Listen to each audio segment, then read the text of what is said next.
Hey, what's up, everybody? This is Jonathan Lampel and Jonathan Williamson from CG Cookie. How we And doing, everyone? yeah, so Jonathan was on recently and now he's back on again. Yeah, I think this is going to be a record for the most live streams I've done in a year for quite a Ooh, while. nice. And we're gonna have a really good conversation today about Blender and plugins and open source and piracy. I'm all out of pirate jokes though, so I don't know. Do you have any pirate jokes? You're asking the wrong person. Ah, Uh, bummer. yeah, I would have failed miserably as a comedian. Well, good thing we're not funny and we don't have to be funny. Exactly. Good thing that we do Blender for a living as opposed to make jokes. Ex- exactly. So I guess let's just jump right into what we're going to be talking about. Yeah. And that is this little topic about selling Blender add-ons. And to give a backdrop to all of this, why don't we talk about before the Blender market was created, back when add-ons weren't really sold? How did the whole like Blender add-on plugin thing start? And what was kind of happening back then? Yeah, well, so let's see. I mean, for anybody that's newer to Blender, just to give a little context, basically commercial Blender add-ons that you would purchase to get access to didn't really exist until, not prominently until about 2013. And prior to that, this was actually a discussion happening in the chat before we got started. There was only one or maybe two commercial Blender add-ons that I'm personally aware of, prior to 2013, which was B surfaces, and I think it was like Blended Skies or Blended Cities or something like that. Oh no, sorry, it was the Suicidator City Generator add-on, Oh, I remember which that. I believe, if I'm correct, it still exists to this day. And as was also discussed in chat, the B Surfaces was kind of the first commercial Blender add-on. This would have been like 2009, 2010, and it wasn't even really a commercial add-on. It was a project that a guy wanted to do, and in order to fund the development of the project, he basically raised funds by selling copies of it, and then gave everything else away for free after he hit a certain goal. But at the time, it was a big deal. Like nobody did this. You just, if you made an add-on for Blender, you just gave it away. It was all open source after all. And so for this guy to come in and do a commercial project of sorts, In which he's still quite giving a things away for free. right. It made quite a impression in many different ways on the community. But that was kind of the start of it. And so then, when we started testing the waters of selling commercial add-ons, we first developed the precursor to Retopoflow, our retopology add-on, and sold that just through CG Cookie, here on CG Cookie actually. And that was, to my knowledge, one of the first like dedicated commercial plugins where we were saying, hey, we are making this as a product, we are selling it, it is still open source, but from day one and indefinitely, we are going to continue selling it. And then that kind of led into what became the Blender market and where we are today. Yeah, that was sort of the like test subject to see whether you could take something that is open source and still sell it. Because that's very counterintuitive. You wouldn't necessarily think like, hey, let's take something that is generally associated with being free and make it like easily distributable. People can just take it and use it wherever, but also charge people for it. Like it's not really the like intuitive thing to do.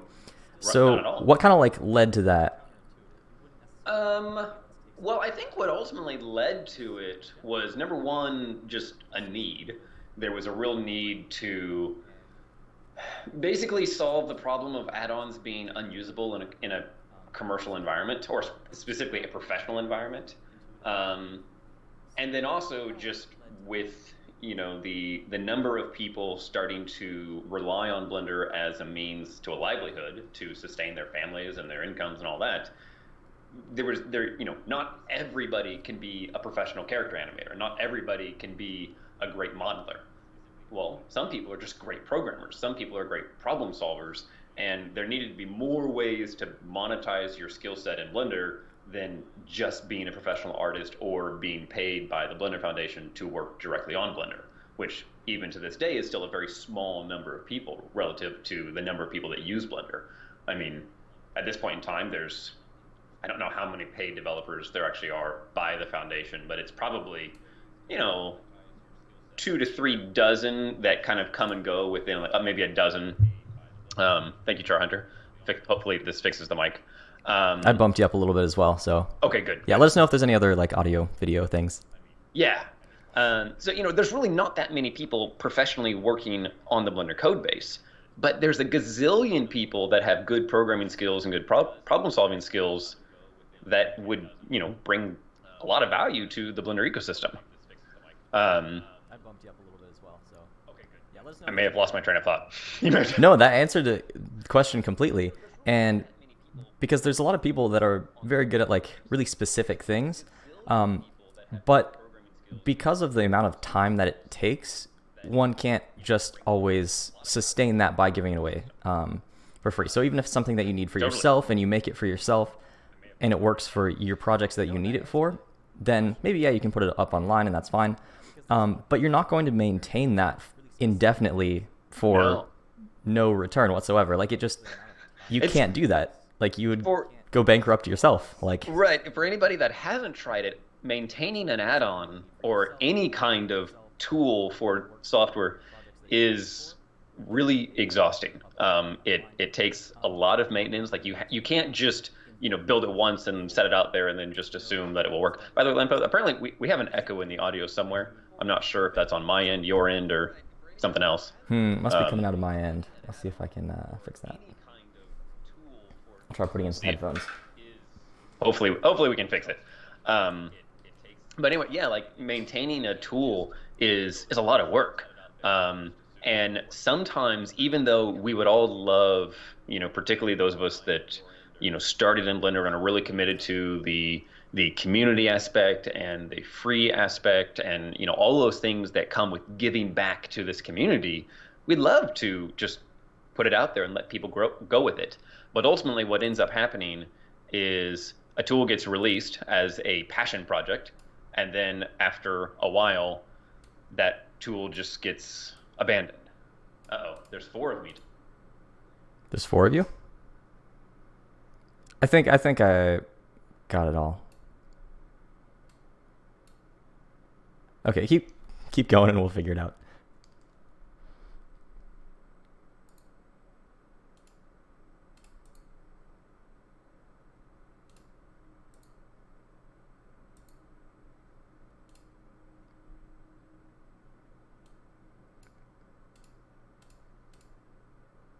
If only some of you are getting audio, then that makes me think that there's something else weird. But anyway, so back to what we were discussing is if you want a tool to continue working and to be available and constantly being updated and to work with every new version of Blender, it takes constant maintenance. And what we found is the best way to actually get that maintenance is to sell it, because that way you have intrinsic motivation that says, hey, let's maintain this, let's continue, not only keep customers happy, but also keep the revenue stream alive so that you can continue to spend time on it and continue improving the tool. And that's ultimately what led to us creating the Blender Market. All the audio issues resolved? I think we're all good. Okay, good. Sorry, that took a while. Thank you for answering very thoroughly. That certainly helps with... I was trying to extend the train of thought to give you a little more time to resolve the audio. For anybody that missed the audio, long story short, good Lord. Selling an add-on enables you to maintain it and keep it up to date for everybody using it. Right, because that's, one of the most important things, especially if you're relying on it for doing your own work. Like if you're under a deadline or something, you can't rely on things that you don't know, like they can't be fixed if they break. Totally. I used to hear that a lot when I did a lot more freelance work, was, from people in other non-Blender industries, wanting to use some of the Blender add-ons, but being frustrated constantly with how many of them were just always broken. Like there was a really good one that may still exist to this day. It's been a long time since I've used it. but it basically enabled you to, to calculate the distance and focal length of a camera based on just a single photo by, drawing a couple of perspective Oh, lines. yeah, that was super It, cool. it was really handy, and it constantly kept breaking because the only people maintaining it were basically Blender Foundation devs that were only there fixing API bugs as they were introduced, but no additional development was being done. And that very quickly just leads to a broken tool. Kind of to come full circle, the tool that this happened exactly with was actually B surfaces. The original sort of commercial add-on that was originally paid development in order to get it released invariably started breaking and breaking and breaking constantly with every single new release because nobody was maintaining it anymore, because the original commercial development was only for the initial work, not for continuing to maintain it. Right, and then it was I released think for free then, afterwards, and yeah. And I think since then, all the foundation devs have picked it up, because it's now distributed with Blender by default, and so basically they've committed to making it functional still. But again, notice that it basically doesn't see ongoing development beyond that. very true. So, okay, so we've covered like why it's important to have like both sides of the spectrum. Um, but in terms of like open source and stuff, what's the difference between being open source and GPL and being free? Because they're often thought of as like the same thing, and honestly, they kind of are like very similar in my mind of like, oh, it's open source, that means it's free. Yeah. Well, and this is, I think, probably the most contentious point of not necessarily disagreement, but misunderstanding when people first start becoming familiar with open source. So the common phrase is, open source software is free software, paraphrasing, and in this case, free does not mean free as in the price. It's not that it's a $0 software or that you don't have to pay anything for it. Free simply means freedom, that you are free to modify it, to share it, to adapt it, to use it, and anything else that goes beyond that. That's what free in the open source context means. The freedom to use, modify, adapt, and share the software. And so, for example, we sell a lot of add-ons that are open source code through Blender Market. Every single one of those add-ons that uses the Blender API must be licensed in a way that is compatible with that. And in this case, that typically means being licensed as the GPL. GPL is the most prominent open source license. But when you purchase a paid add-on on Blender Market, on Gumroad, or anywhere else, and that add-on is open source, it is still free software. You may have paid for it, but it's free software because you are free to do with that add-on, with the code underneath, as you wish. And that's a big, very important distinction. And that's kind of at the heart of today's topic of open source and piracy, because you can't pirate open source code. And we'll let that get into a bigger discussion here in a sec. I know I just saw a couple of questions come through in the chat. I just want to make sure that we don't miss them. Okay, no, we won't. But yeah, we'll definitely come back to that idea of like downloading and sharing and piracy and things like that. Because that's a big topic, and it's all kind of like coming to where we're going in the future, I think. Because I think so. As things were free, they were relatively small. And even the like paid add-ons were, they could be larger because of that, but they were still contained in size. But when you start selling things, then people have more of an opportunity to invest in them and like hire people to work on them and so on and so forth. And the bigger something gets, the more that like that sharing, that GPL license comes into play. Because if you have something that's like $5, right, somebody will probably see it online. Oh, it's $5. It is open source, whatever. But sure, I'll buy it and support the developer. But when we're talking about something that like, if somebody comes up with something that they put a ton of work in and it's like $500 because it allows you to do something that's like way outside the box, super helpful, makes everybody's lives way easier, and it's totally worth that. But it's because of the amount of time put in and the like high cost, having somebody else be able to just like take that, add like a little bit and sell it again for themselves without really helping the original developer at all, that's kind of scary for somebody who is looking to like really invest in something. Totally. Well, and I think you just put it perfectly where it's scary.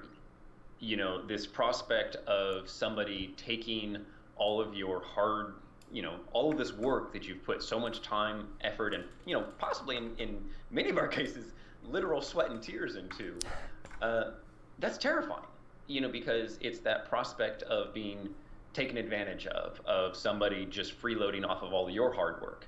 And I totally get it, totally sympathize with it. And I also don't want to ever imply that fear is wrong or that it's misplaced. I'll give you an example that, back when we were first starting CG Cookie, I think we created our first couple of training courses. So this would have been 2010, probably. And at this point in time, online streaming was pretty subpar. It wasn't hardly a prominent thing. And so all of our training courses were released on DVDs. And so you would put the DVD in your computer, and then you would just play the videos with QuickTime or VLC or something like that.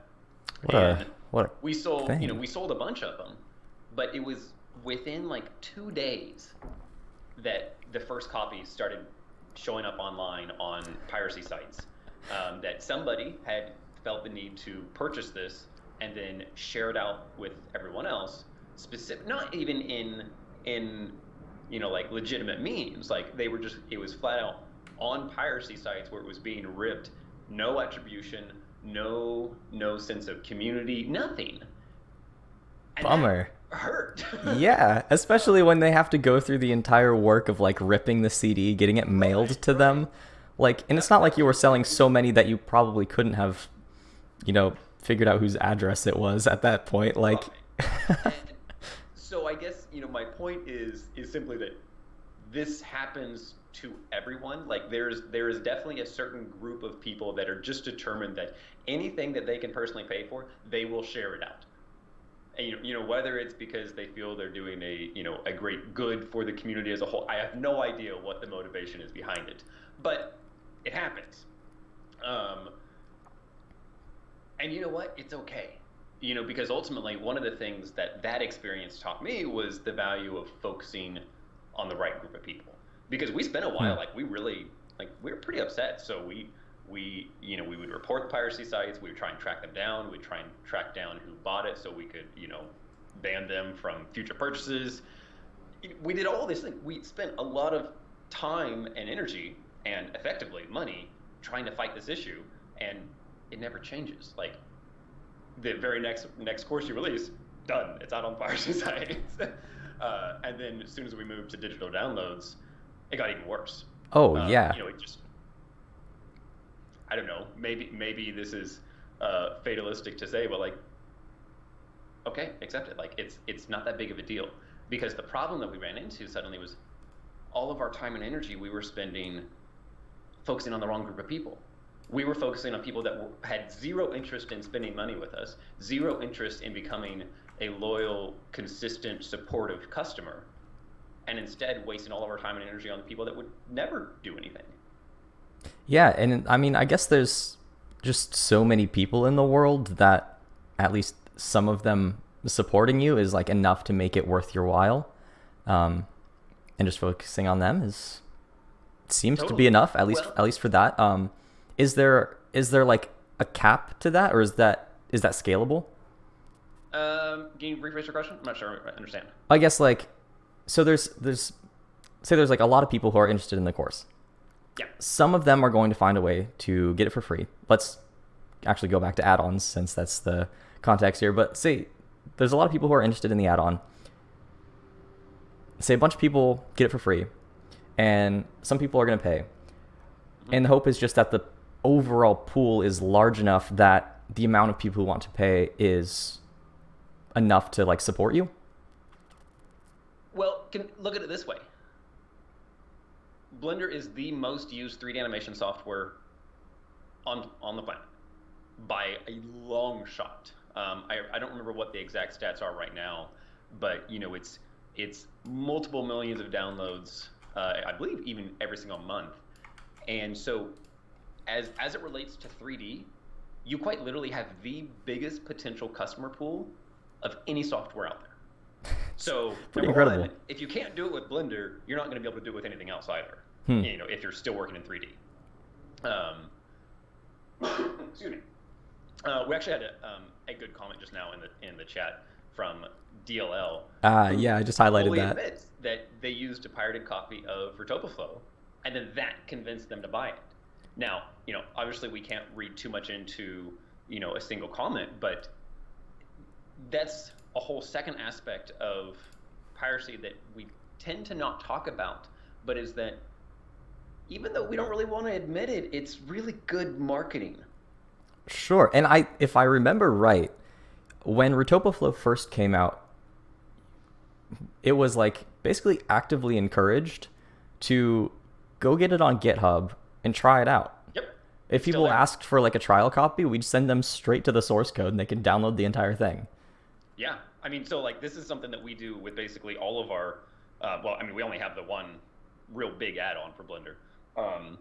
But if we were to do more add-ons, we'd do it the same way, which is that the entire product, the code base that you're buying, is just available for free. You can just go to GitHub and download it. You know, it's all right there. It's open source. It's freely available, and we're not going to try and stop you from getting something that is going to be got regardless. Frankly, if it's going to be out there for free that anybody can access, we would at least rather ensure that you're getting a legitimate copy that is, you know, that's not been infected with something or another. For one, because then right there on the GitHub page, we can say, hey, you can download this for free. We get it. But you can also support ongoing development by going here and purchasing a copy. And, you know, no piracy site, no other, you know, sharing community is going to allow you to put that notice right there next to the download button. Yeah, especially, and I guess the other benefit for you guys is that people actively like report their bugs there, and it's so much faster for you guys to track down issues.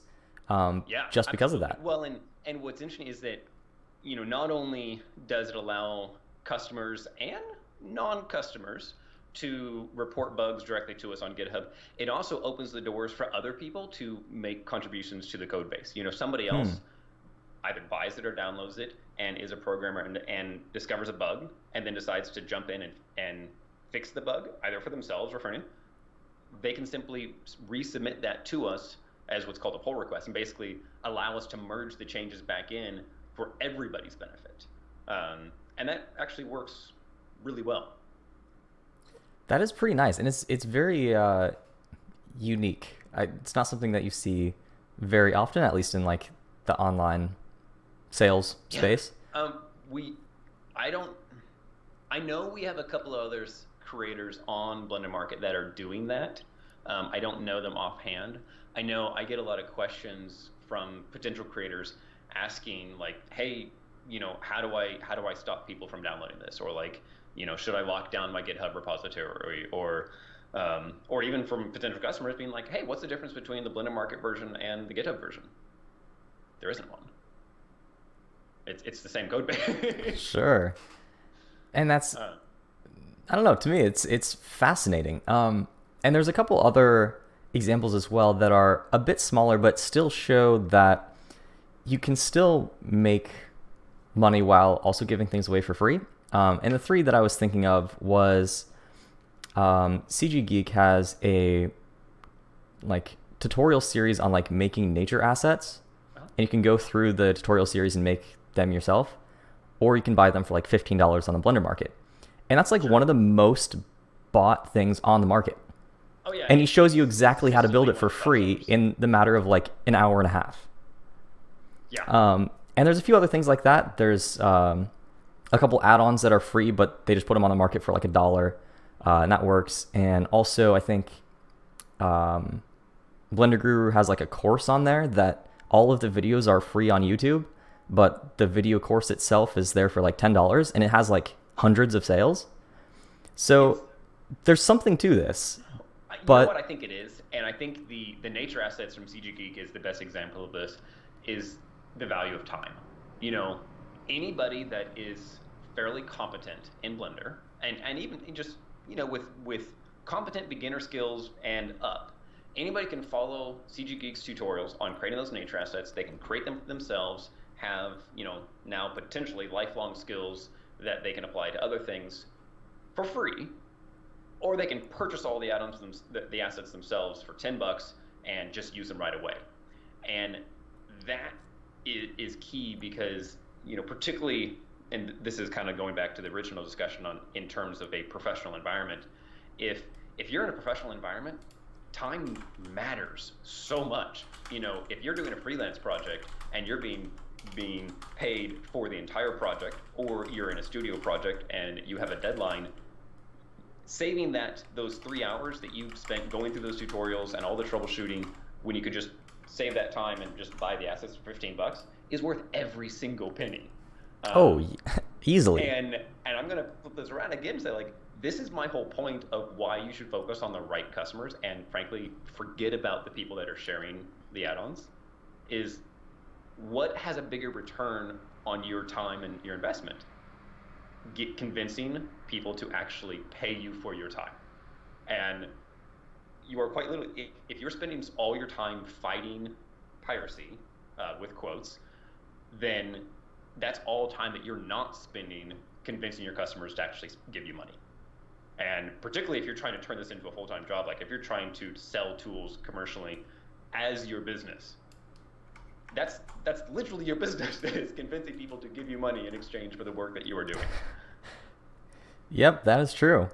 And I guess there should be another distinction here made between making money with an asset or add-on and making a profit with an asset or add-on, because they can be very different things.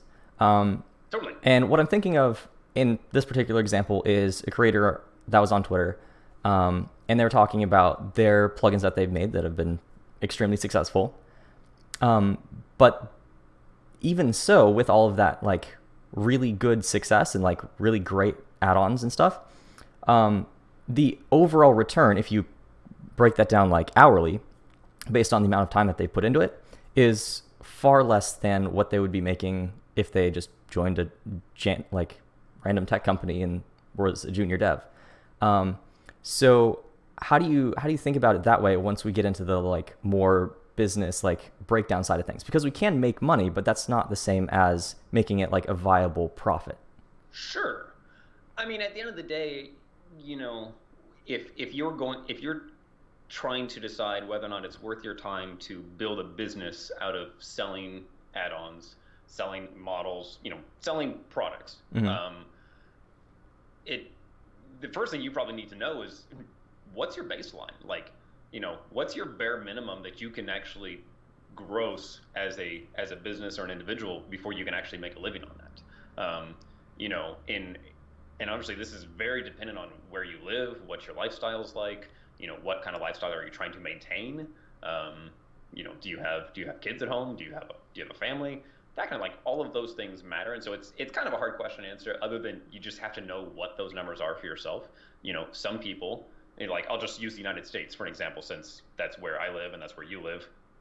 Some people are very comfortable living on $1,000 a month. Other people can barely scrape by on $5,000 a month. It just depends on your specific needs and your locality and all your cost. Totally. So broadly speaking, it's hard to know. Sure. Well, I just thought, like, it's at least something for people to think about as they're getting into it. Oh, absolutely. But in the case of like a lot of things, it's, people are building things that they want to use themselves, and help them save time and help them, like, it pays for itself just by what they're able to do with it. And then giving it, like, selling it is, I guess, also for a bonus on top of that. But also, again, the maintenance does take quite a bit of time and effort. Well, and maybe also just, like, considering to keep in mind, like, are you trying to turn this into a full-time gig? Are you trying to literally make a living doing this? Or is this just a side project? Then, if it happens to pay for itself, sweet. Yeah. And both are valid. Both are great things to do. Totally. Totally. I will say, a lot of my opinions and the context for a lot of my answers, and like kind of our approach with Blended Market and CG Cookie as a whole, is our aim is to help you succeed professionally. And on the Blender market, obviously that is to help you build a business around selling Blender products, or if you're on the customer side of purchasing said products to help you do your job better. And then on the CG Cookie side, to help educate you with the skills that you need to succeed professionally. Like that's really our fundamental goal. Yeah, and that definitely like has a lot of implications for how we go about that. It does. Do you want to answer a few questions here before we Let's do continue? We'll kind of see if most likely a lot of these will spark additional discussion too. So Oh by yeah, all means, everybody feel free if you have questions, put them in the chat. If you disagree with something we said, by all means, say so. absolutely. There's plenty of room for disagreement here. Frankly, there should probably be some disagreement because that means there's room to grow. There's room for us to all to, evaluate our opinions and our stances and all of that. So by all means. Yeah, that's the most important part. And if you're watching this on YouTube or elsewhere, then there's a link in the description below, and then you can hop over to our chat because we can't watch all of them at the same time. But first question from Omar. He said, I can't code, but I have ideas for tools and add-ons to sell.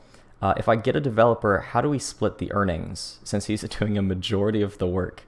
Well, I'll give you two answers, Omar. The first one is on the practical side.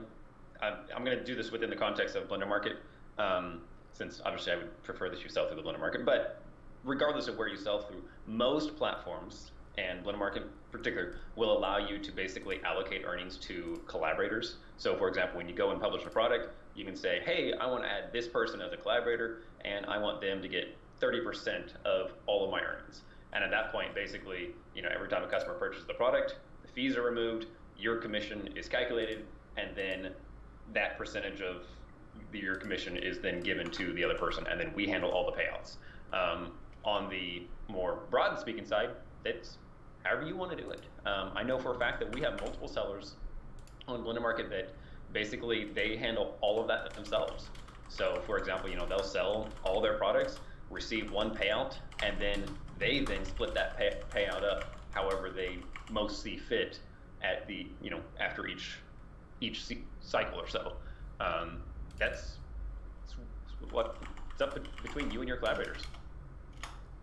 Yeah, you just got to work it out with whoever you're building it with. But yeah, that's always an interesting thing because I don't know, I was sort of in that boat as well of like, oh, I have these like ideas of things that I want to build. Maybe I should just hire somebody and we'll work it out. I decided to go the other route and just like slowly start learning to build stuff anyway. Sure. But who knows? I mean, ultimately, I did the same thing. Retopaflow started, our retopology tools started as a tool called Contours. It was one tool only, and it was an idea that I had in my head for a long time, but I didn't have the ability to build it, but I could design it.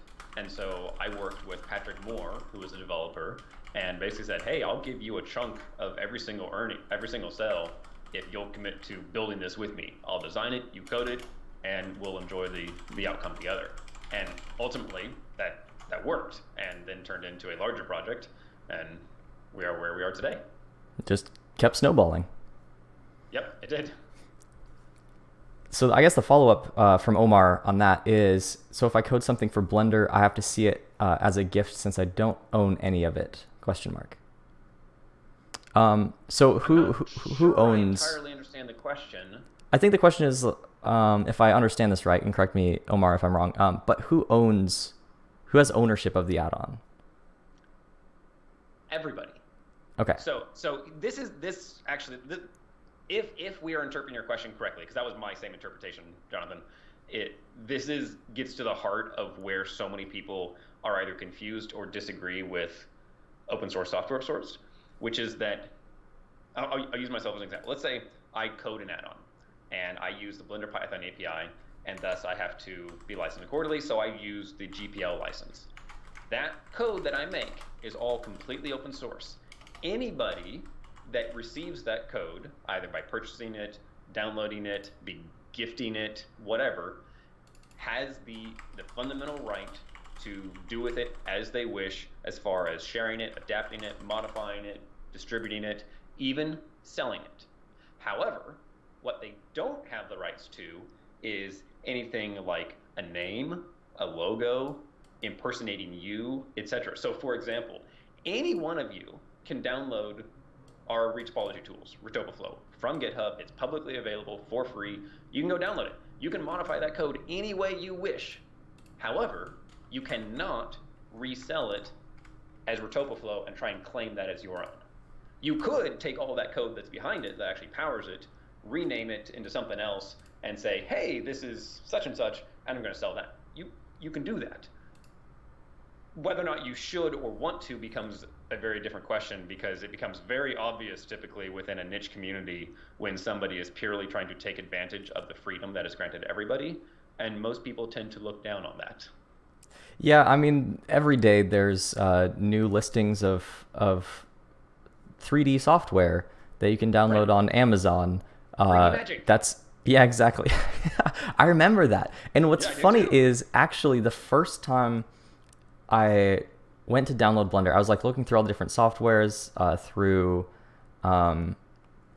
through Maya, through Max. I tried like the student versions. I downloaded Blender, and I was actually looking at like 3D Magic or whatever it was called until somebody told me that's literally just Blender. Right, right. Well, so this also starts to get a distinction. There's a couple of comments in the Slack, not in the Slack, in the chat. Sorry, we also use Slack at work, and so I keep wanting to say in Slack because that's our Sounds chat. very similar. Right, but like Christina McKay says, GPL states the add-on developer gives away all rights for the code, or you can say there is no copyright, and that's absolutely true. But there's a really key distinction that I think that people need to recognize, particularly in the context of selling tools and products, is that the code is not the whole picture. The code doesn't come with support. It doesn't come with a maintenance guarantee. It doesn't come with an ongoing commitment to develop the tool and to fix bugs. It doesn't come with user troubleshooting or documentation or anything. Like, all of those other things actually are oftentimes more valuable than the code. The code's just the literal program that gets the job done. It doesn't help you actually solve the problem. Sure. But also, I guess to give a little pushback on that slightly is Sure. when you do have that freedom, there's nothing stopping somebody who isn't paying for support to clamor up like most of your like support requests and constantly be emailing you, which drowns out the like other work. Well, and that's where it kind of comes down to the systems that you implement for managing support really start to matter. So, for example, like if you're going to sell a tool and you're just giving out your direct email line. Sorry if I keep moving away from my microphone. I have a tendency. I'm at a standing desk and I have a tendency to move a lot as I talk. Keeps it fun. Keeps it fresh. My feet down.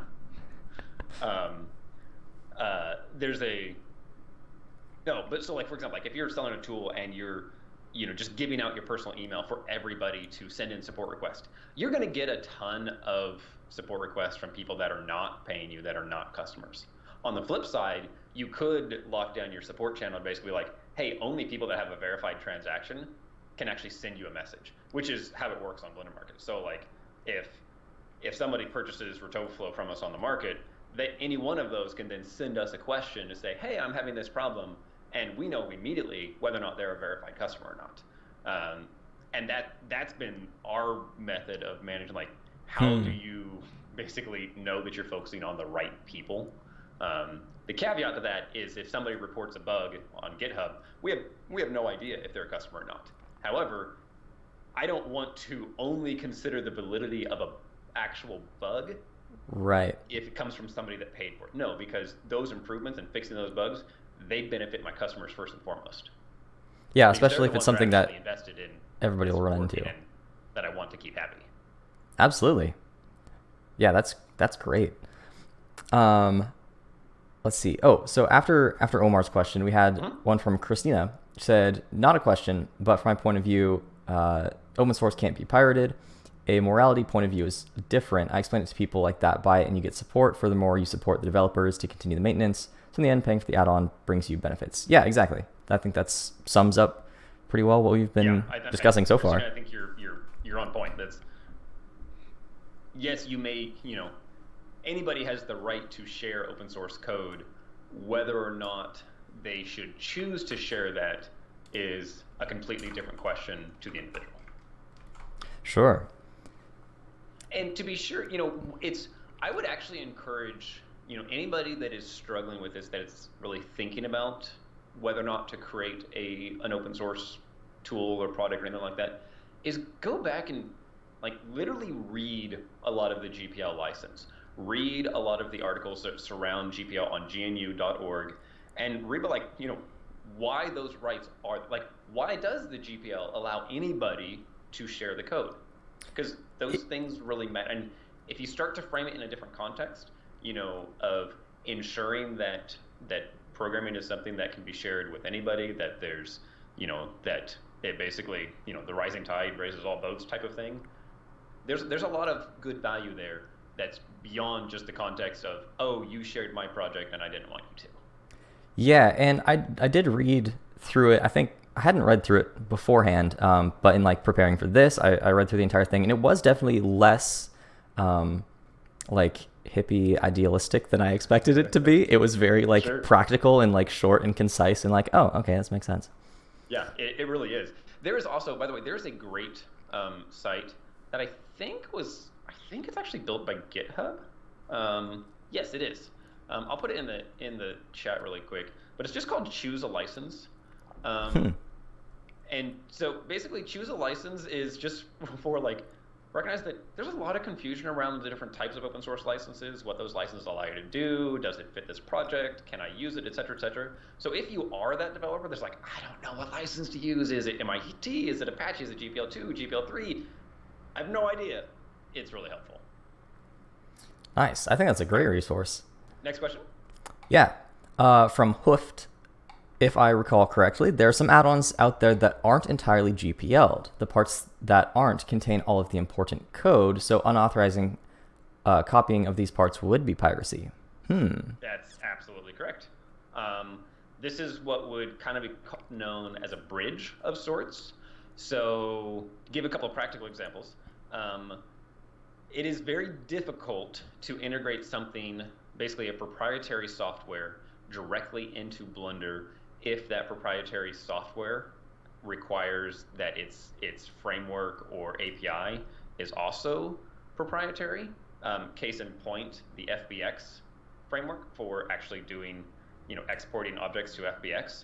There's a reason that Blender's FBX support has traditionally been pretty lackluster, and that's because it's awful. The actual library from Autodesk to tell you, hey, here's how you write something to FBX, here's how you support animations, here's how you do, all of that is proprietary.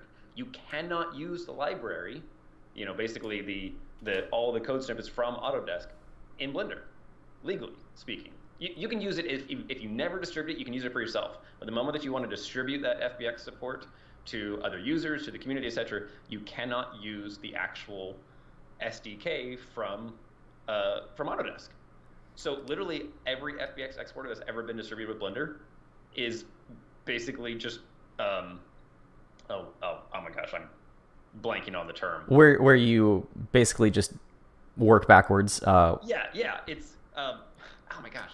I know exactly what you're talking about, and I can't remember that word either. It's basically just been built from scratch based on the understanding of the SDK. And I hope I'm not making that misleading or anything, but that's part of the problem. Is integrating proprietary software with Blender directly is challenging. So people have developed what's kind of called a bridge, where you basically have your GPL, your open source compatible code that talks directly with Blender, and then you have a completely disconnected program that runs independent of Blender that talks to your proprietary code, and the other software talks with the export of Blender. And thank you, Dennis. Reverse engineering. Dang it. We do it all day, every day, and that yes. Just don't remember it. Exactly. But so basically, if you can have 3 pieces, and there's actually a couple add-ons out there now that do exactly this, where you export something from Blender that then sits there, and then a separate process that's completely detached from Blender then translates it into something that FBX can read using their actual SDK. It's a pain, but that's kind of the reality of it. Yeah, I think That doesn't make sense whatsoever. no, that makes perfect sense. And that was another topic that I was going to touch on either. Like, what are the other options? But for now, let's keep answering some questions because we have quite a few. Yeah. Yeah, so we have a few from Twitter that Tybo copied over. And the first one is there's a parallel to be drawn to OpenFOAM, an open source computational fluid dynamics solver. The code and any physical model extensions are under the GPL license model, and as far as I know, there's no such thing as a market for add-ons. Business model is based on support and training, no or very little independent developer. The trend is more for consulting companies to sell their expertise in the software to the industrial customer. So I guess that's just like another example of like a different type of ecosystem for Totally. GPL stuff, which I mean we can certainly relate to as a company who sells training. Yeah. That I mean, certainly does work. That's where we started. Yeah. To kind of make a comment about how we've sort of come full circle as a community as a whole, when we started selling Blender training, we got crucified for how dare you sell training as it relates to free software. So this discussion, has been going on for a very long time. And will likely probably continue for the yes. foreseeable Yes. future. Oh yes. The other one from Twitter that was underneath that is also one thing I wonder, and correct me if I misunderstood, if what we pay on Gumroad or the Blender market is the right to download the add-on code, how is the price defined then? Shouldn't be the same for all plus extra for the developer? I guess I don't fully understand that question. I think I understand the question. Let me see if I can rephrase it. The question that I understand is this: if the purchase price is simply the right to download from the platform, then shouldn't that purchase price be the same for all products? Question mark. Yeah. And yes, you could make that argument, but it's a nonsensical argument in my opinion. And sorry to be blunt, like I think we have to distinguish between a platform and a business selling products as a means to a livelihood and something like a foundation that is just trying to cover their server bills. For us, for example, for Blender Market is a business. We exist to make money, to earn a profit, such that we can continue to build said business and ideally pay our own bills and have a livelihood based on the platform that is the business. And in addition to that, creators that sell on Blender Market, at least in some cases, they are also trying to build a business by developing and selling products on Blender Market and Gumroad and their own sites. And so if we were to go in and just say, hey, all add-ons are $15 and 25 cents of that covers the download fee, 35 cents covers the transaction fee, and the rest goes to the creator as a download service, it'd kind of be nonsensical because nobody can build a business around that. Now, if you're just trying to, basically run a nonprofit and you're legally not allowed to make money and you're just trying to cover your cost, something like that could work. But even there, even if you have a nonprofit, it would be better to like have the things that take more work put at a higher price point and then put those back into the business. Right. So even in that case, I don't think it makes. Well, it's interesting, and I don't mean this to come across as negative or insulting to whoever asked the question. So that's not my intent. My apologies if it comes across that way. But I find this mindset to be fascinating, where like that kind of solution of saying, hey, everything is the same price and it's just to cover the cost of the download service, is basically making the statement that like, hey, you should not be making money on the work that you do. Like, why not? Like, we all have bills to pay. And that mindset is very common in open source, and I think it ties into the free and freedom aspects and all that. And I'm not saying that it's always wrong. Like, there's absolutely real value to giving things away for free, giving your time and your expertise and even your dollars to charity, to open source, to communal development. Like, that's none of those, are in conflict with also building a business and making money. Sure. I mean, in contrast to that, they actually seem to go hand in hand. If we're talking about also, again, like Blender Market and even at CG Cookie, like basically everything we do also helps the Blender Development Fund in some way or another. So by even having that system in the first place is contributing more donations than we could ever do. Absolutely. Well, If we were just giving away our own money. Yeah, and then actually, Christina just added another thought that is valuable, which was my thought about the same price. Paying for an add-on is not only the price for the download. In most cases, it is also for support, and as the add-ons are very different, some simple, some require simple support, some are complex, they should not be the same price.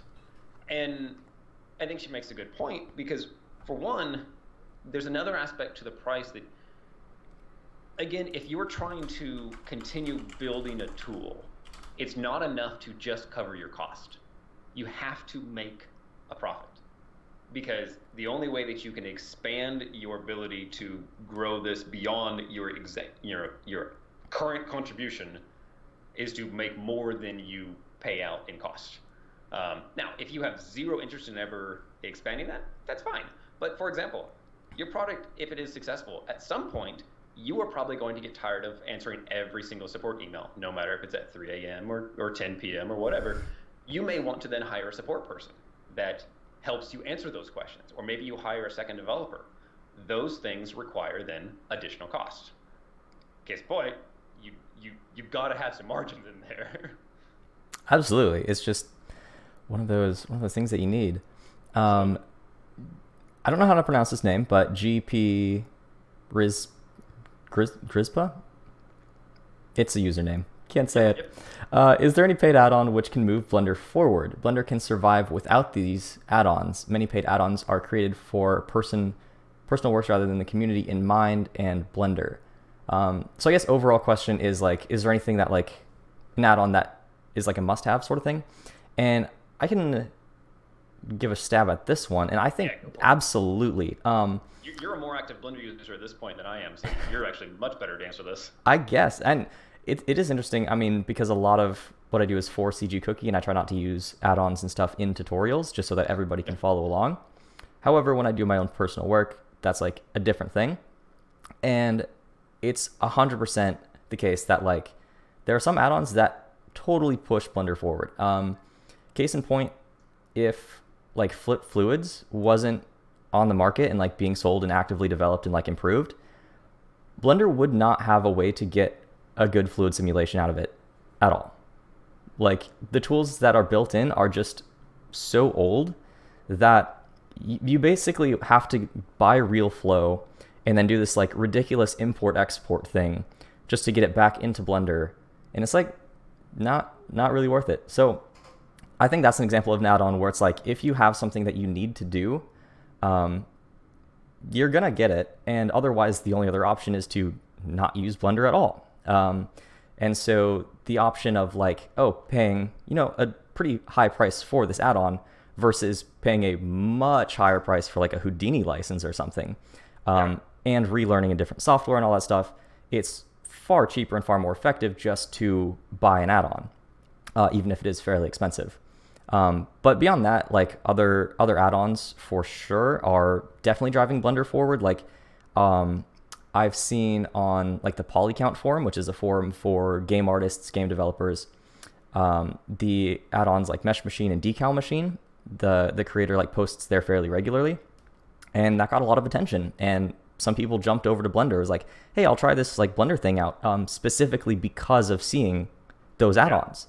Yeah, that's a good point that I think, I wasn't even thinking about when the question first came up, which is the possibility for add-ons to bring more people into the Blender community, mostly because,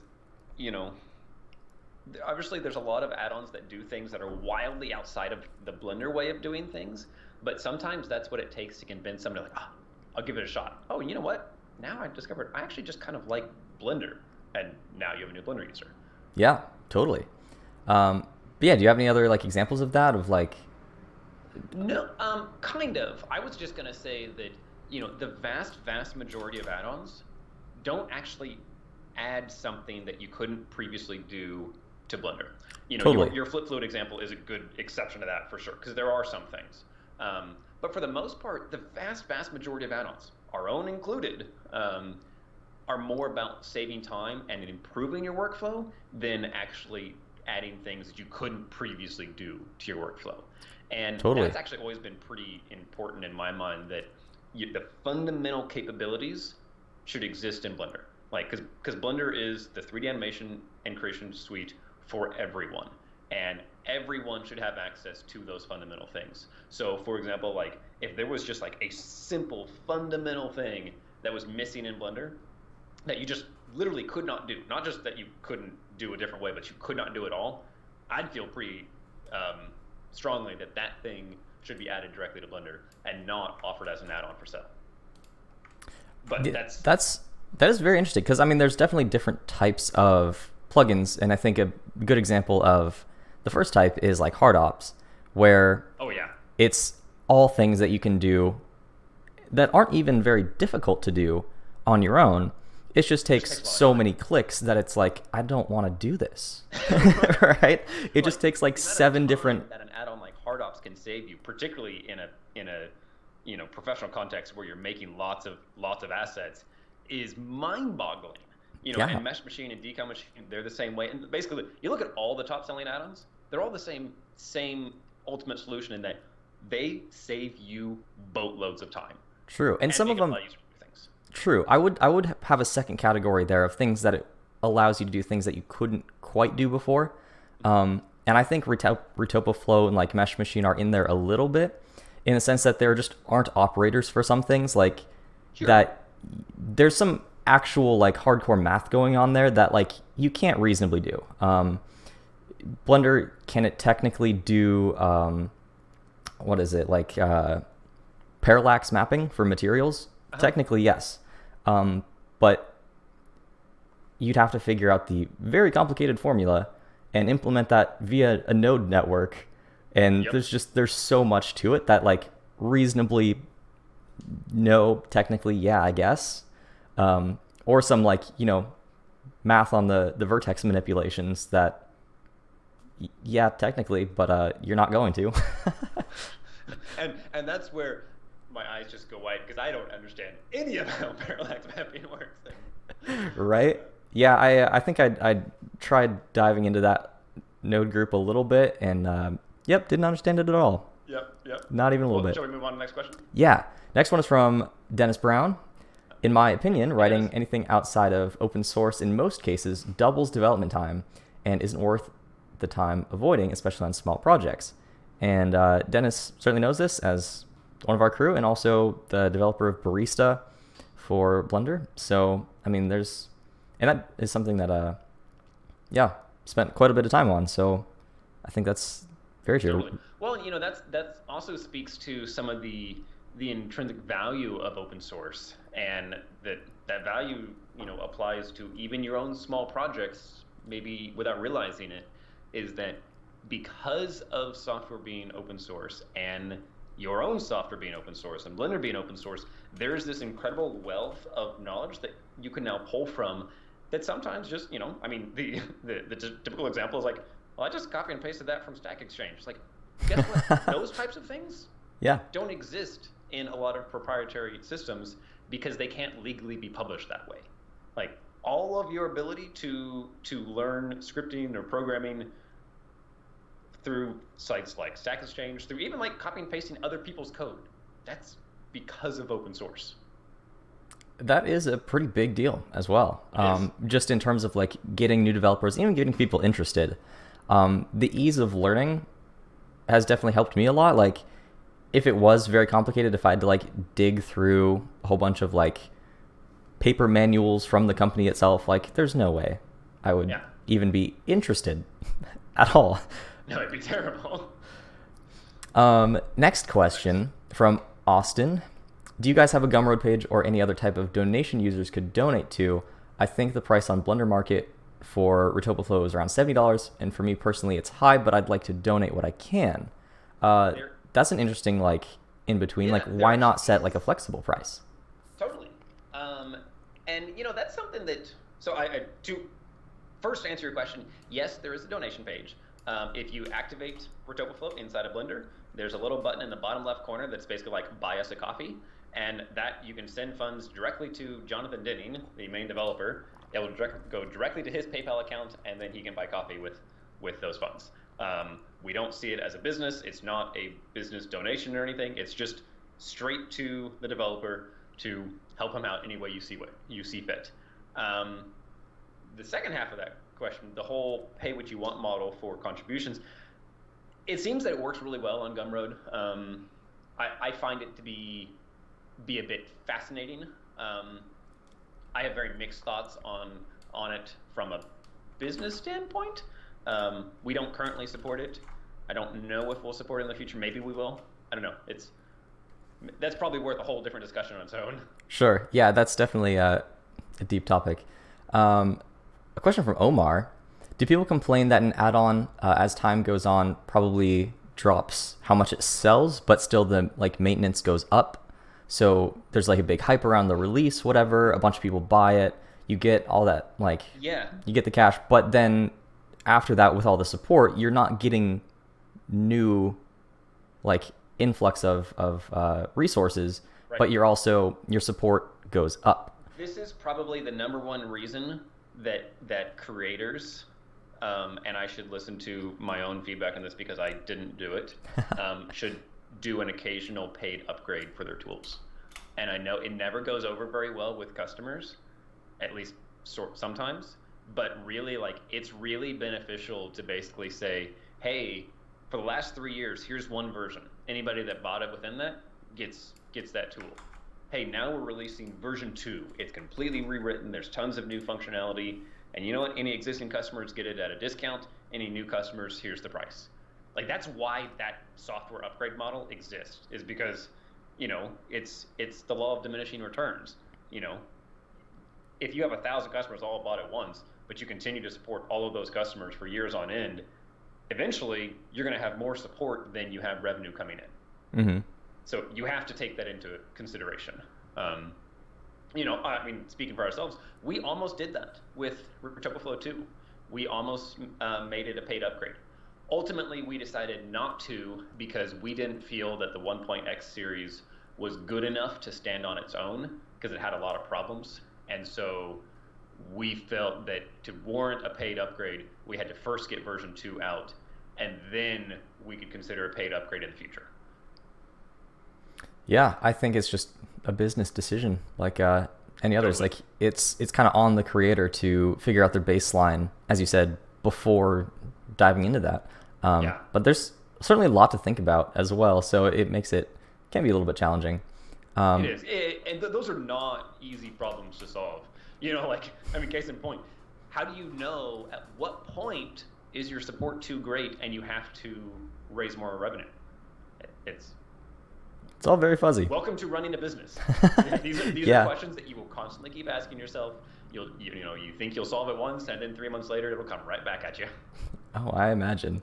Omar also asks, are you ever afraid of how big companies would react if Blender being free and open source gets too big and becomes widely used, even by big studios? Would that affect us at all, or add-on creators? I'm going to just assume, Omar, that you're referring to companies like Autodesk and people that make other competing software to Blender. I would imagine. In short, I don't worry about it at all because even if they wanted to, they can't purchase Blender. Blender is open source, and so even if they theoretically they could purchase the trademark of Blender, they could purchase the brand if the foundation agreed to give it up, which it's there's some also if you've ever met Ton and the rest of the foundation crew, you know that that's really just not a concern at all. It's just really not. But even theoretically, if they did, the software is still open source, and if you purchase the brand, you don't get the software with that. So somebody could then just say, hey, all right, Blender is now something. It's now 3D Magic. Yeah. The software would live on. The community would live on. So I don't worry about that at all. Yeah, I don't think that's a huge concern. And even the Blender Foundation takes it to an extreme even. I think I think it was Luca Rude on Twitter was answering some questions about GPL. and even the like ability to like whoever owned the license or like held the GPL license and I guess had the ability to change it, even that is open. Like, so they don't even own the right to make it not open source if they wanted to. Totally. It's like, yeah. Sorry, go ahead. Oh, it's just like way to the extreme. Yeah, I mean, beyond other software. I think I'm correct in this, but my understanding is that like if you wanted to actually make Blender, you want to change the license, and it's no longer open source, you would literally have to get every single person that has ever contributed code to Blender since it went open source to agree to that in order to change the license. So I would have to agree to it. Jonathan Denning would have to agree to it. Ton would have to agree to it. Luca would have to. Every single one of these people that has ever contributed Blender would have to agree to it. It's not going to happen. Yeah, John Malcolm said they'd need to nuke Amsterdam, but honestly, not even that. You'd have to nuke the world, and then the world's gone anyway. So that's hilarious. Next question from Gritspa again. Do you think flip fluids or hard ops, etc., stops Blender from developing on that particular category?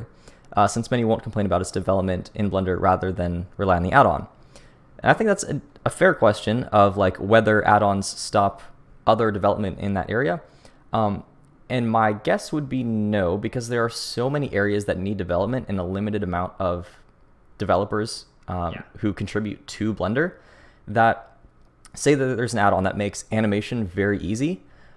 That allows the Blender Foundation to go, oh, okay, well, we really need to like revamp the modeling tools. So let's focus on that. And so that way you have now 2 areas that are really good instead of a couple areas that are okay. Totally. And I think that's something that's worth bringing up too is a lot of Blender's development is directed and sort of dictated by which developer is incentivized to do what. And like when I'm talking about new development, bug fixing is one thing, maintenance is one thing, but in terms of like, hey, if we want to add this brand new tool, who is incentivized to build that, largely dictates whether or not that thing gets built, because again, it's mostly a community project.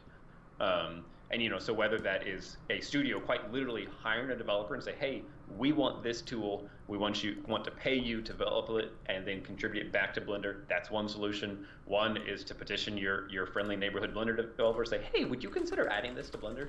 That kind of thing happens. So I don't think that the existence of add-ons like hard ops, for example, de-incentivizes that type of functionality to be added to Blender. Actually, I think case in point, there's several new retopology tools either being built or already in Blender now that I believe, I don't know this for sure, but I believe were largely inspired by RotobaFlow. And RotobaFlow's existence in the market didn't stop that development from happening. It maybe even spurred that development because, hey, here's new solutions here's a new way that we could do this thing, that we could solve this problem. Hey, we should consider adding that to Blender. Yeah, and even other areas or like other add-ons that haven't been directly like added to Blender, they still find like the weak points in the workflow itself, and they get all of their users saying, here's what we have trouble with, and then they go to the Blender developers and say, hey, like this needs to be improved, or like this doesn't quite work as well as it should, and then there's so much support from all the people who bought the add-on that it actually does encourage fixes in those areas to make things easier, and that helps the add-on developer as well. And oftentimes there's support from the original add-on developers too, because in the process of building some of that functionality, typically all of the hacks and problem solving they had to do on the surface to get the thing to work to begin with just got easier.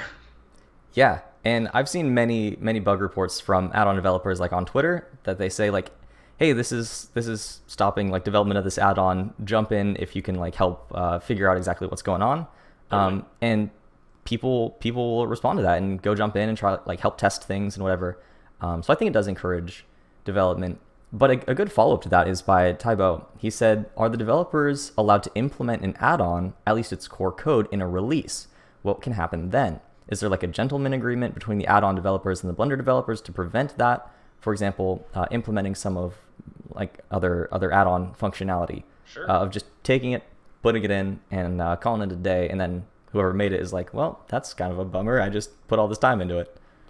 So there is no rule per se against it. Legally, that can happen. The code is open. You can do it.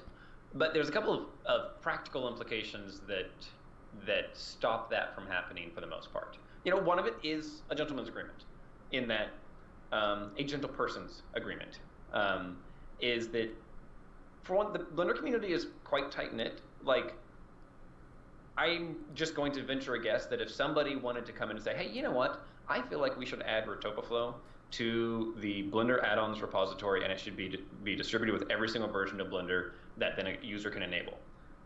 I suspect, and this is not a guarantee, but I suspect that somebody on the Blender Foundation would be like, hey, Jonathan, do you want this to happen? Because, well, not, because I'm the maintainer of it, effectively. And that's so there's one thing. The other one is, if you want to contribute an add-on to Blender, and you want it to be distributed with every version of Blender, basically, the person that contributes it has to agree to maintain it. So they are agreeing to fix bugs on it, and if they don't do that, it will be removed from future versions of Blender. And I'm forgetting what that, basically, like, there's 3 groups of add-ons in Blender. There's like community, there's contribute, and there's, I forget what the blank one is, but basically one level is the foundation agreeing to maintain these add-ons for the good of all users. One is, hey, these are it's kind of a shared agreement, and then the other is whoever contributed is responsible for maintaining it. And so if somebody wants to go in and contribute Rotopaflow to Blender, they also have to agree to maintain it. And let me tell you, that's not very easy because it's a big project. But then there's another flip side, which is basically all add-ons are written in Python. The vast majority of core Blender tools are written in C and C++. That's not a one-to-one conversion. Like, you can't just take the Rotopaflow code and run it natively in Blender. It doesn't work that way. They're different programming language. So could it happen? Sort of. To my understanding, it's literally never happened. Yeah, I can't think of anything. Like, I think of a few features that have been implemented from add-ons to Blender. I think like one feature from Node Wrangler, maybe, and that's a free add-on anyway. So yeah, I can't think of a single example of that. The push for that feature to be developed was actually driven by Greg Zaw himself, who was the original creator of Node Wrangler. There we go. Was he the original creator? He was one of the original creators. There's a few. There's a list. But yeah, that's interesting. Now we got a good question from Omar. He says, now for the hard questions. Don't avoid it. Have you guys pirated any software, and you have it now on your computer? No. Yes and no. That's exactly my same answer. Yes and no. I actually give you an example. So the big one that was pirated by tons of people was Adobe Photoshop. I absolutely was responsible. I pirated Photoshop multiple times. Particularly, it would have been in high school, I think. It was outside of my means to buy. I didn't even really know how to use it. I definitely didn't want to go buy a copy of Photoshop for $900, which is about what it cost at the time. Yeah. Just to decide if I wanted to learn Photoshop. But you know what I now have? I now have an ongoing monthly subscription to Adobe that I will never cancel so long as I work professionally in this industry. Because you know what's great about it? Is I don't have to worry about it. I get updates. It just always works. It's across all my machines. I don't have to worry about the licenses activating. So for me, it was very much like, hey, illegitimately getting this software convinced me that I wanted to buy it. And I actually did.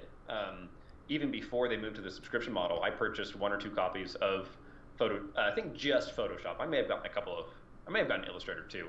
But Photoshop was the main one that I always used. And that's what enabled me to know that I was ready to buy it. Because at that point, it was a big expense. And, I was like 17, 18 maybe. I was just starting to work professionally. And Hoofed in the chat just said, pirating Photoshop as a teenager is a rite of passage. I think it is. That was my example as well. Right. Yeah, I think that was probably. I can't think of any other software that I did actually have like a cracked version of, other than the like Adobe stuff. I Um, remember way back, like when I think before I even found Blender, or maybe when I was just starting in Blender, I remember like trying to find a cracked copy of Lightwave because this would have been 2004, I think. And at that point, I don't know if it actually was, but I was under the impression that that everybody that was a professional that was good, they used Lightwave. Lightwave was the software to use, and so if I wanted to be a professional animator or modeler, I had to use Lightwave. And so I remember just like trying and trying and trying to find a crack because I was 13 at the time. How the heck was I? I wasn't going to yeah, afford Lightwave. I think Lightwave was, I don't know, 2 grand, 3 grand at that point. yeah, maybe a little more than your allowance. That's funny. Just, just a little bit more. Just a little bit more. Slightly. Uh, I think.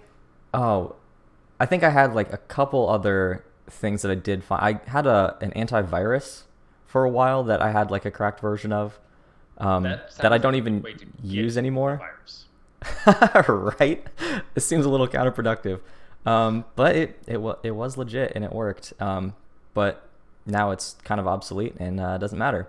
And Yeah. also there's other like free stuff that is like free, but also you're supposed to pay for it after a while, and I just never did.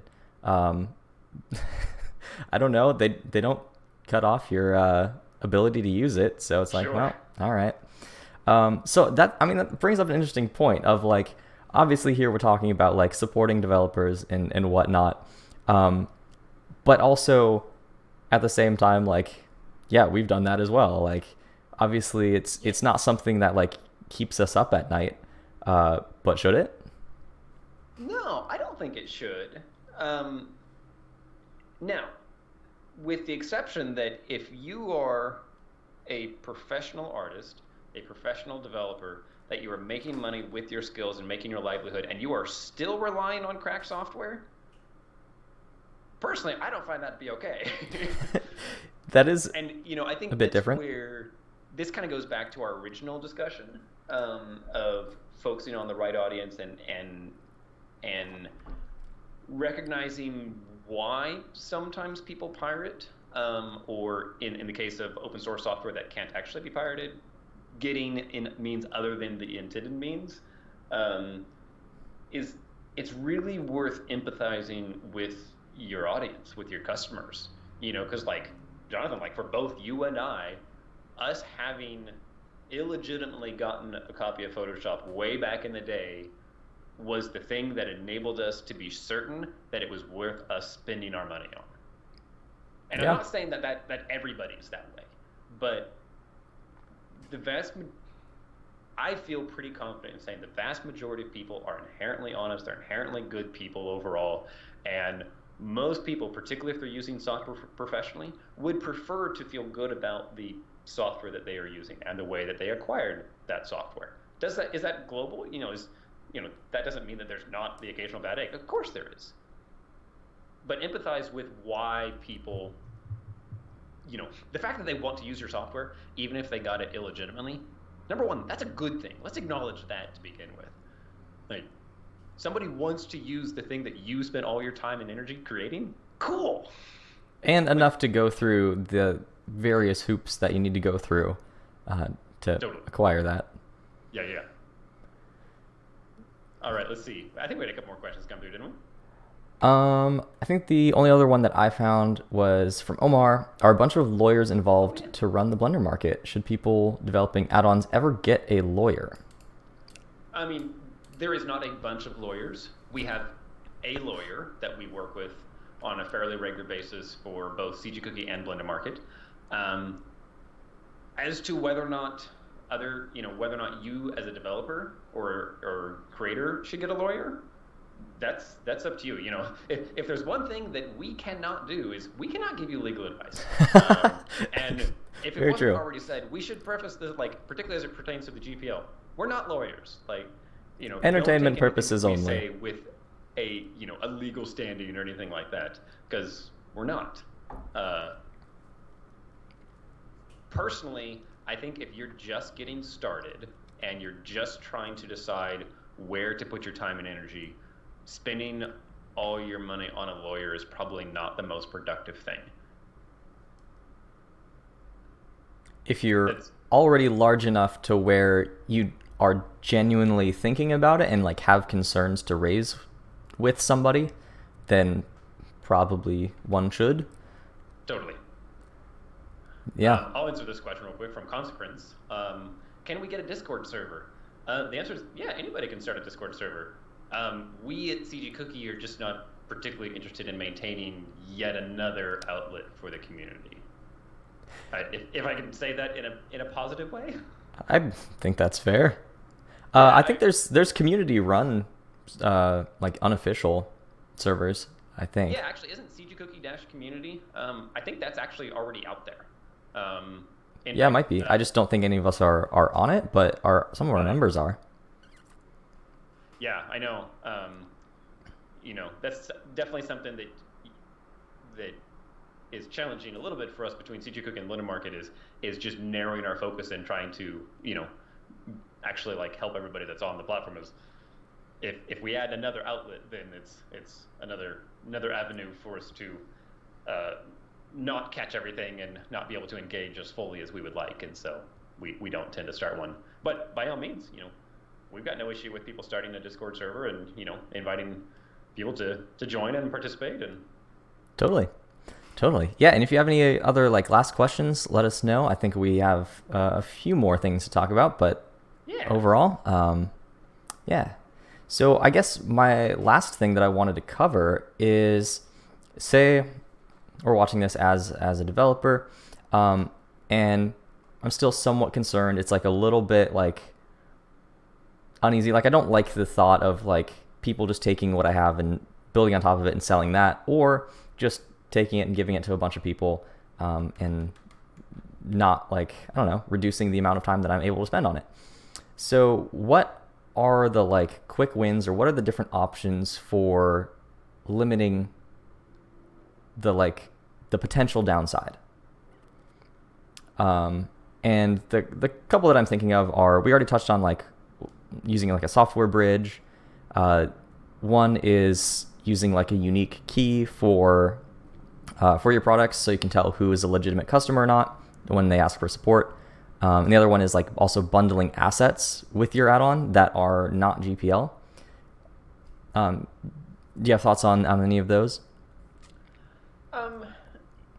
Yeah, I'm not sure that I don't know if I disagree with them, but I think in the context of quick wins versus like concerns, or basically the fear of people taking advantage of you, fear of being taken advantage of. There we go.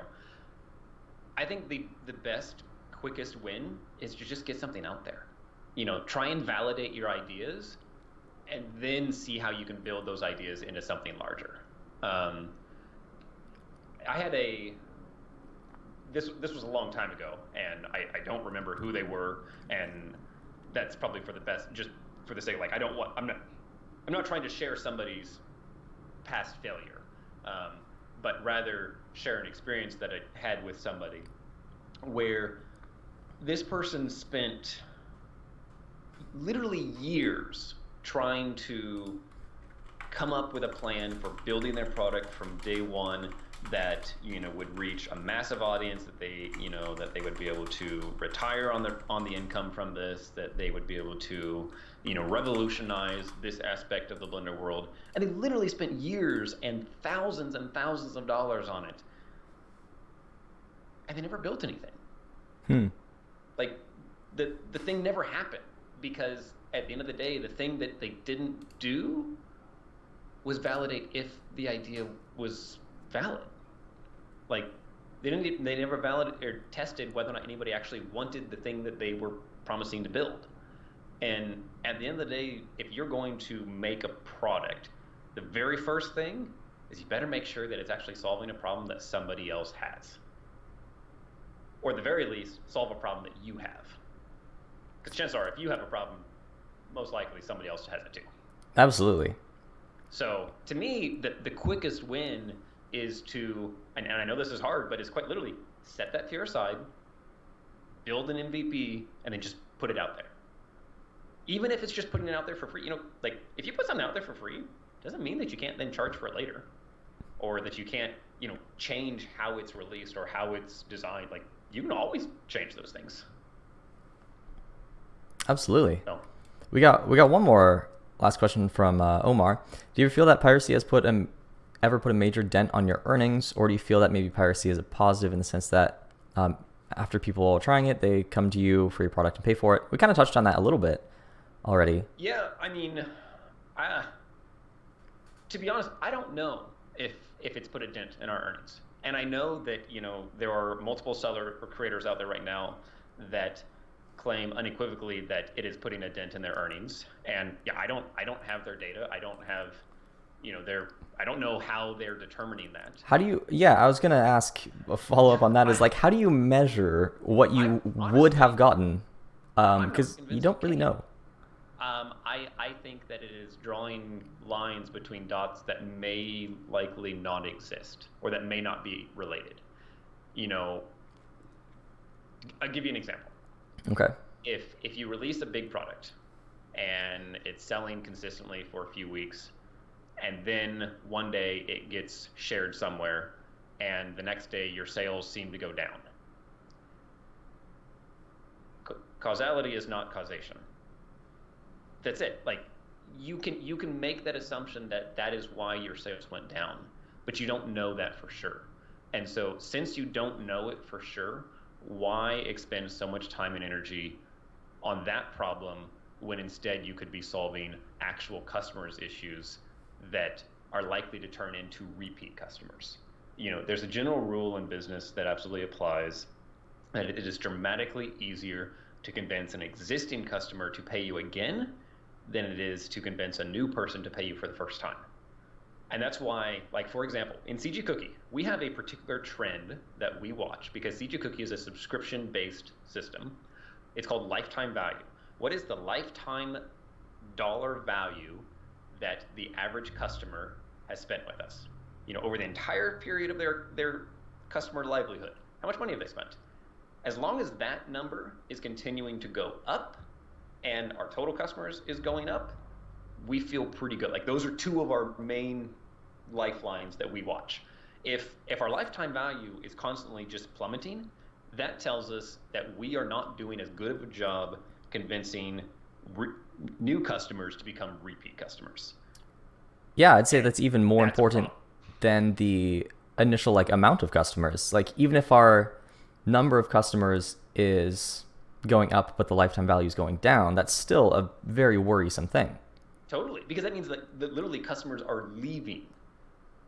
And obviously that's very, very simplified. Like there's, that doesn't apply to every business model. It doesn't apply to all of those.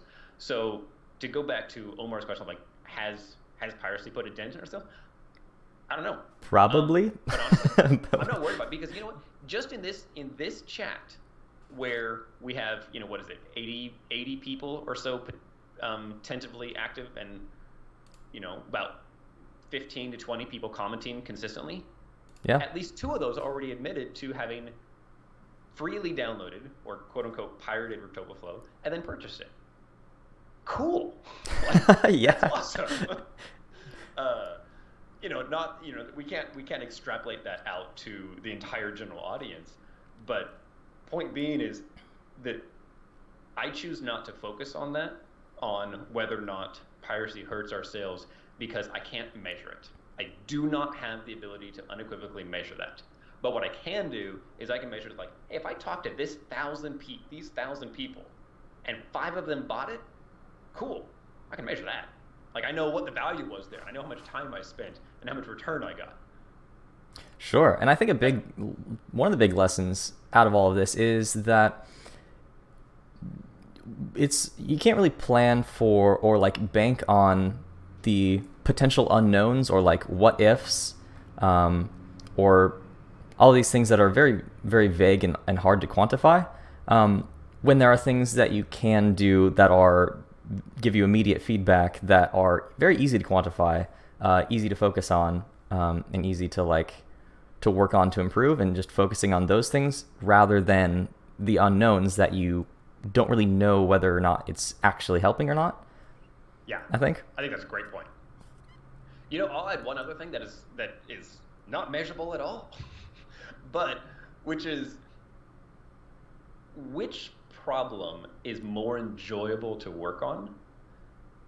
Trying to lock things down and prevent people from abusing them, or on developing new features that your actual customers pay for? Like, which one literally gives you more joy?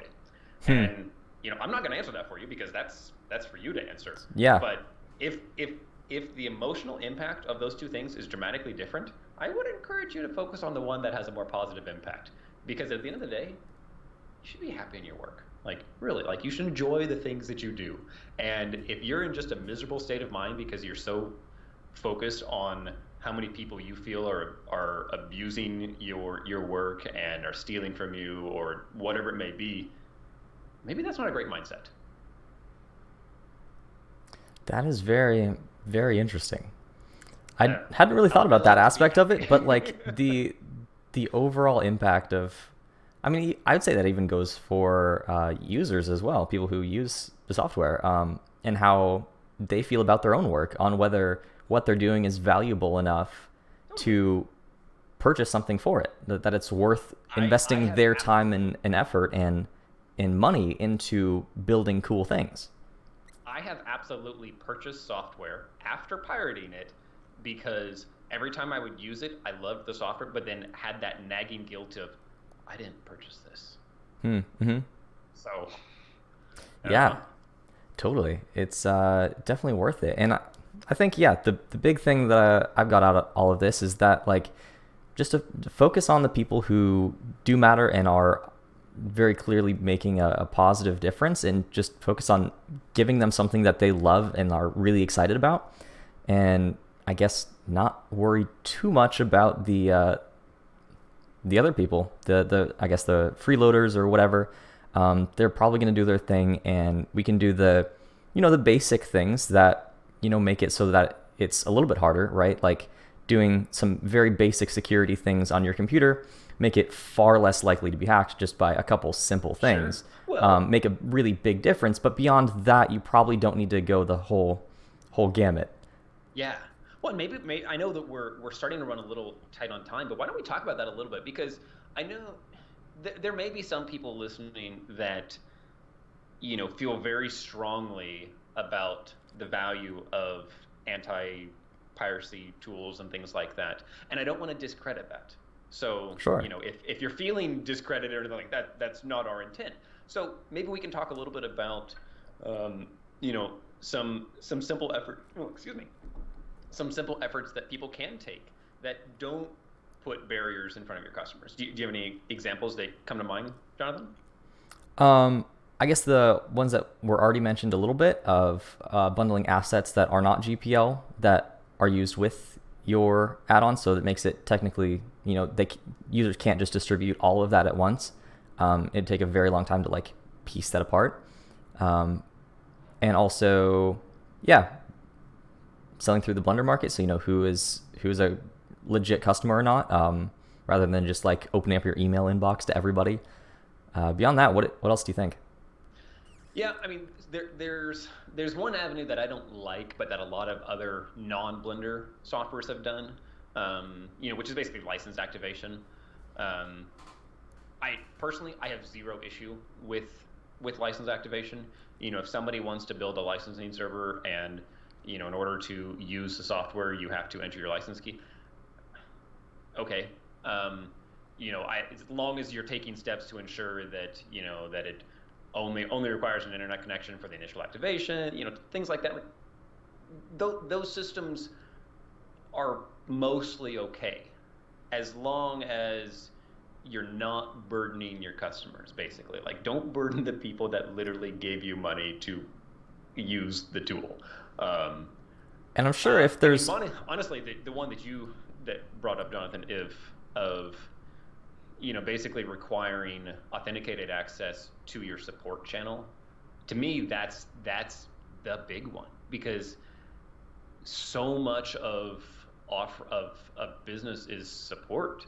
And going back to the repeat customer discussion, that's how you get repeat customers, is you give them support, you give them a good experience, you help them solve their problems. And that's completely okay to be, to have a authenticated transaction. Like, I mean, on the London market, you have to log in, and you can only send messages. Well, actually, okay, anybody can send a message to any creator. But if you want to send a message about a specific product, you have to have purchased it. And if you've purchased it, the creator then sees, hey, this is a verified customer. If you haven't purchased it, it actually comes through as a pre-sale question, such that the creator can decide how much time they do or don't want to spend answering that question. So like, for example, like we've gotten questions before that are very clearly about using the software that they already have in hand, and there's no purchase record for that person. Mm-hmm. So we may not be as inclined to, go through troubleshooting if they haven't actually purchased it. Those kinds of things all work. Sure. And I think the idea of entering like a key, or like having that like initial activation, that in and of itself probably wouldn't be like a great experience if that's all it's for. But if you do other things, like you have a server there and maybe you put assets on the server or whatever, like you could have like an online library of stuff that people could use, like that would be really valuable. So there's definitely lots of ways around it, but it does require like a little bit different of a business model than simply handing people something and, all right, have at it. Well, and I think a way that you could look at it too is basically ask yourself, does this restriction also bring with it additional benefits that outweigh the cost? Mm-hmm. Your example of an asset server is a great one. We're like, hey, enter your license key and get immediate access to this giant asset library that I'm constantly updating, that you can then just download directly into Blender. You never have to log in anywhere else. That'd be great. That seems like a good exchange. Like, hey, there's this minor annoyance of having to issue a license key, but now I get access to all these things. I can just immediately throw them into Blender. Awesome. But if it's, hey, enter your license key and activate just so that you can activate the tool that you already purchased, I don't feel like that's a good value. Sure. Yeah, I think so. Man, are there any other like last minute things about this topic that you think we haven't covered yet? Or well, let's see. I was trying to scroll back through the last few comments, and we've got a couple of unrelated questions that I don't mean to intentionally ignore you, but we are trying to stay focused here, so I'm going to ignore them. I'm sorry. Yeah, and we do have like a little bit of a time constraint, but of course, if you have a question about something like that, we have a community and we hang out there as well. So just post it in the forum, and I'm sure we'll hang out there. There was one that I thought I missed. Where did it go? Oh, well, it was another question from Omar. Omar, you're full of the good questions today. Do you think people that have little money should pirate software in order to at least have a chance? Why don't you take this one? Go for it. I think that is a difficult question. I have to think about that for a sec, because the word should is like, well, you have to take in a lot of things into account. My initial instinct would be, no, I don't think one should. Yeah, I don't think that makes sense in terms of like a value judgment. However, comments for it. I've done that as well. Yeah. And totally. so I don't know. There's a little bit of like cognitive dissonance there. I agree with you, Jonathan. As a blanket statement, I don't think that we, you, I, me, everyone should encourage people to pirate. Right. Instead of purchasing just because they don't have funds. However, stepping out of the general shoes and into me, the creator shoes, if you asked instead, would I prefer that you pirate Rotopaflow instead of never getting a chance to use it? Yes, I would.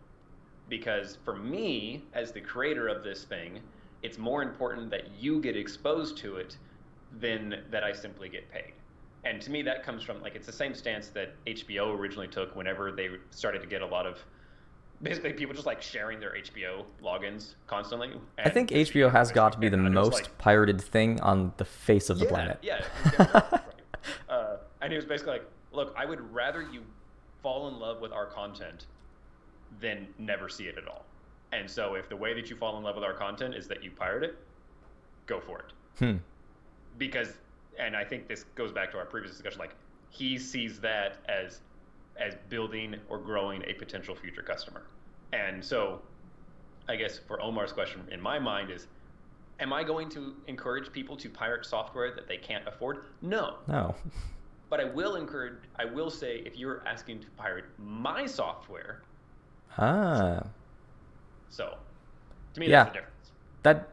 That is a huge difference because you can't say that for other developers. Obviously, you don't want to, Totally. like, that's their decision. Totally. And I know I just said that it's going to try to ignore some of the off-topic questions, but I'm going to answer Christina's question here real quick about Yeah. Rotoplo, mostly because I know this has come up a lot, but also because it is related to this, like we've been using Rotoplo as an example throughout all of today's talk. Christina's just asking, like, when will Rotoplo be ported to 2.8? We're trying.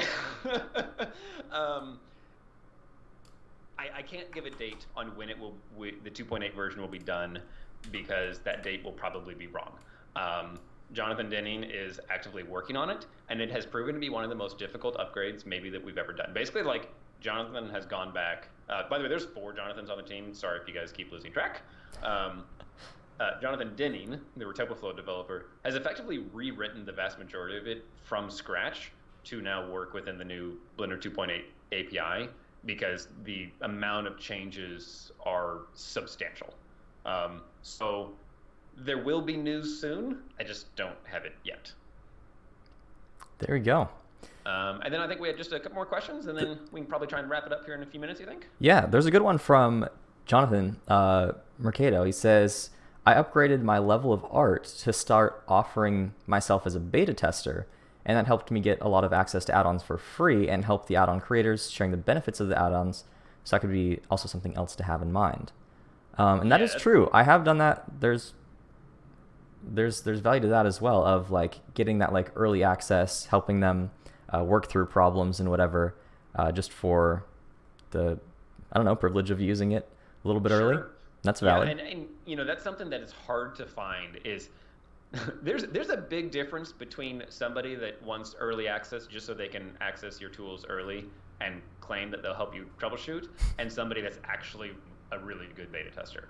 And if you're actually really good at beta testing of figuring out how to break the software, how to break the software repeatedly so that you can repeat the bug, and you know, all of those different things, that's really, really valuable. And you know, chances are, I suspect a lot of people would pay for it. Yeah, Dennis has a little heart, love beta testers, yeah. Oh, totally. For one, you know, and actually, kind of an appeal to beta testers here is vast majority, like it almost always happens that you'll release a piece of software, and whether it's an add-on, a new version of Blender, whatever, and day one, somebody finds a big glaring bug that from the outside is like, how did you miss this? And you forget that you tend to get so focused in the way that you do things that you forget to test how other people do things.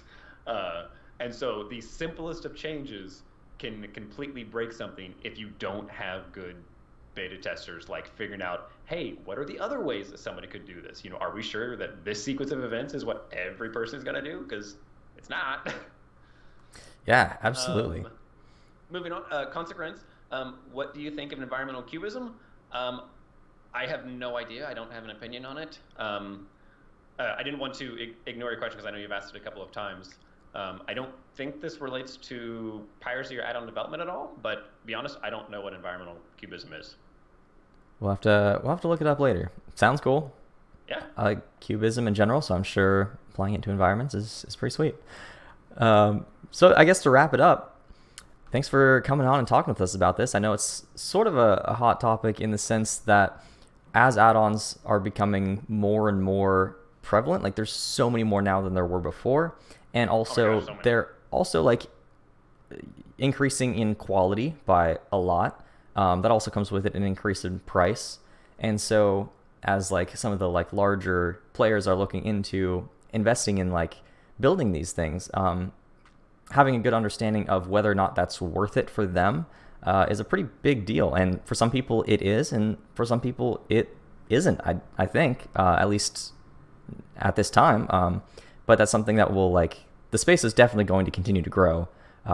We've seen that in the Blender market. Like, it's not slowing down anytime soon. No, it's really not. Well, and particularly with the release of Blender 2.8, like, I don't know how to put numbers on it because I don't have access to the actual stats for Blender.org. But my perception is that Blender 2.8 has effectively doubled the Blender user base like overnight. I don't know. It's mind-boggling to me, like how many people I'm seeing that were like entrenched in other software coming into Blender finally. Like there are so many people that are professional artists that have been using Maya or ZBrush for years and years, and now they're like, oh my god, Blender's awesome. Yeah, and when they post, you're only just not realizing this. Yeah. I mean, I didn't mean to turn that negative. I meant that in a positive way, but just like 2.8 is a big deal. Yeah, it's definitely been a bit of a slow build up to it, but then like with all the hype, it just like landed like a punch. And I've seen a lot of the people that have been switching over that have, you know, worked with only Maya, only Max, and they post questions on Twitter or wherever about like, oh, I'm switching to Blender, but like I'm not really sure about this thing, and people will jump in with suggestions of add-ons as well, of different like some people were complaining about the like retopology not being that great, and people were immediately like, oh, you got to try Retopo Flow, and I think that's the value. But if you buy it now, you'll get a free upgrade. No, but that's another value of like getting in early as well, like of developing something now, and you'll have such a foundational like space to work from. Like you'll have such already a good reputation, a good brand of getting in early, that your user base is just going to continue to grow and grow and grow from here on out. I absolutely agree. Like 2 years from now, developing something that's similar to what you've already made, if you've already made an add-on, they're not going to have anywhere near the success, even if it's technically better. I'm pretty sure.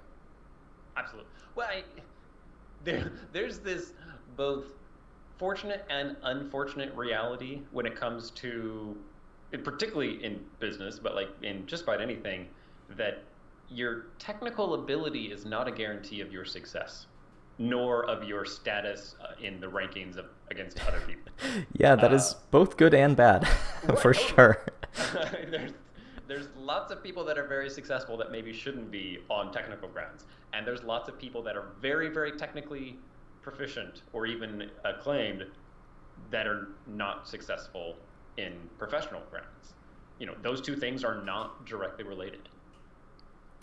Very true. So I guess one very good way to find out where you stand is just give it a shot. There. You know, share the thing that you're working on. Give it a shot. You know, what's the worst that can happen? Yeah. What's the worst that can happen? That's a good way to end. What's literally the worst thing that could happen? There you go. What is the worst thing that could happen? Let's picture that in our minds and. All right. Well, Lambo, thank you so much for joining me. This was a lot of fun. Absolutely. And we'll talk to you again soon. Thanks, everybody, for watching. And if you have any other further questions or anything, hop in on the forum, cgcookie.com/community or /topics, and we'll definitely answer them there as well. So thanks, and we'll see you again next week for, I think Kent's... No, I don't think we have anything next week. Okay, well, we'll see you again soon, whenever that is. See you next time. Thanks, everyone. Take care.